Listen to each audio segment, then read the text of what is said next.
வீட்டுக்கு தேவையான திங்ஸ் வாங்கணும், க்ராசரிஸ் வாங்கணும் அப்படின்னா இந்த மாதிரி மெத்தட் தான் நான் பல வருஷமாக ஃபாலோ பண்ணிகிட்ருக்கேன்.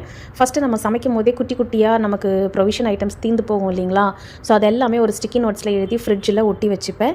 இது இல்லாமல் என்றைக்கு க்ராசரி வாங்க போகிறனோ அன்னைக்கு அதுக்கு முன்னாடி கிச்சனுக்குள்ளே வந்து அந்த மந்த் என்னென்ன நமக்கு எக்ஸ்ட்ரா தேவைப்படுது இல்லை அப்படிங்கிறத பார்த்து அது ஒரு லிஸ்ட் அவுட் எடுத்து எழுதி வச்சுப்பேன்.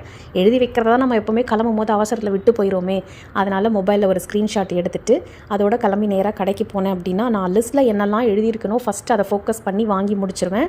அதுக்கப்புறமா வேறு எக்ஸ்ட்ரா ஐட்டம்ஸ் ஏதாவது தேவைப்படுதா, அதுலேயும் இம்பார்ட்டண்ட் ஏதாவது இருக்கா அப்படின்னு பார்த்துட்டு எது தேவையோ அதை வாங்கிப்பேன். இல்லை வீட்டில் கொஞ்சம் எக்ஸ்ட்ரா இருக்குது, இந்த மாதம் இது வேண்டாம் அப்படின்னா அதை நான் எடுக்க மாட்டேன். இந்த மாதிரி தான் வந்து செக்ரிகேட் பண்ணி நான் வந்து ப்ரொவிஷன் திங்ஸு, க்ராசரி திங்ஸு இது எல்லாமே வந்து வாங்கிட்டுருக்கேன். மேக்ஸிமம் இந்தியாவிலேருந்து நான் எடுத்துகிட்டு வந்துடுவேன். மற்றபடி ரேரான ஐட்டம்ஸு தீர்ந்து போச்சு வாங்கியே ஆகணும் அப்படின்னு அவசியம் இருக்கிற ஐட்டம்ஸ் மட்டும்தான் இங்கே துபாயில் நான் ஷாப்பிங் பண்ணுறேன். தேங்க்யூ.